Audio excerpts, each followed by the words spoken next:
దాదాపుగా ఒక 20 సంవత్సరాల నుండి బియ్యం అక్కడ రివరైంట్ అసలు రేషన్ వచ్చినప్పటి నుండి స్టోరీలు రాస్తూనే ఉంటారు.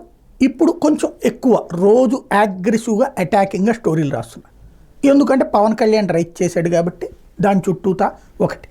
రెండవది, ప్రభుత్వం మీద రేషన్ కార్డులు తగ్గించాలనుకున్నప్పుడు దీన్ని ఒక పాయింట్గా చూపెట్టారు. ఇప్పుడు తాజాగా వైకాపా ప్రభుత్వంలో ఉన్నటువంటి పెద్దలే దీని వెనకాల ఉన్నారని చెప్పేసి విజిలెన్స్ నివేదిక ఇచ్చింది. తీసుకెళ్ళి జగన్ని జైల్లో పెట్టేయండి, లేకపోతే అప్పుడున్న సివిల్ సప్లైస్ మంత్రిని జైల్లో పెట్టేయండి. ఇప్పుడు ఈ 6 నెలల్లో వచ్చినందుకు ఇప్పుడున్న సివిల్ సప్లైస్ మినిస్టర్ మీద కేసు పెడతారా, లేకపోతే ఇప్పుడు ఉన్నటువంటి ముఖ్యమంత్రి మీద కేసు పెడతారా? Simple logic. పదే పదే మనం మాట్లాడుకుంటానే ఉన్నాం. పరిష్కారం లేనటువంటిది అంటే కాదు, పరిష్కారం ప్రభుత్వం చేతిలో ఉంది. ఇదేదో ఆకాశం నుంచి ఊడిపడాల్సినటువంటి అవసరం ఏమీ లేదు. కళ్ళ ఎదుట పరిష్కారం కనబడుతున్న సమస్యల్ని ప్రస్తావిస్తూ కాలక్షేపం చేస్తున్నట్టు మీడియా చేస్తుంది, ప్రభుత్వం చేస్తుంది, రాజకీయం చేస్తుంది. రేషన్ బియ్యం జనం తినట్లేదు, తినే బియ్యం ఇవ్వాలని ఇవాల్టి వరకు ఒక్కడు కూడా వార్త రాయడే. తినే బియ్యం ఇస్తే, సన్న బియ్యం ఇస్తే ప్రతి ఒక్కళ్ళు తింటారు కదా. లేదా ఇదే బియ్యాన్ని అదే స్టార్టెక్స్ యంత్రాల ద్వారా మరింత పాలిష్ చేసి ఇస్తే తింటారు కదా జనం. ఎందుకు ఇయ్యరు?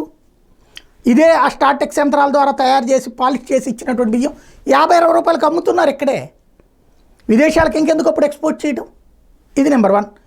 నెంబర్ 2, ఆ బియ్యానికి సంబంధించి వాడు తిన్నాడు, ఇటు తిన్నాడు 6 మంది ఉంటారండి ఒక వ్యవస్థలో. వాళ్ళ దృష్టిలో వ్యాపారం, నీ దృష్టిలో కుంభకోణం అయితే తీసుకెళ్ళి బొక్కలవుతాయి. ఎవడొద్దన్నాడు? నీ చట్టాలు మార్చు. రేషన్ బియ్యం అమ్మితే నేరం, కొంటే నేరం అని చెప్పి, తింటే నేరం అని చెప్పకుండా పుట్టే చాలు.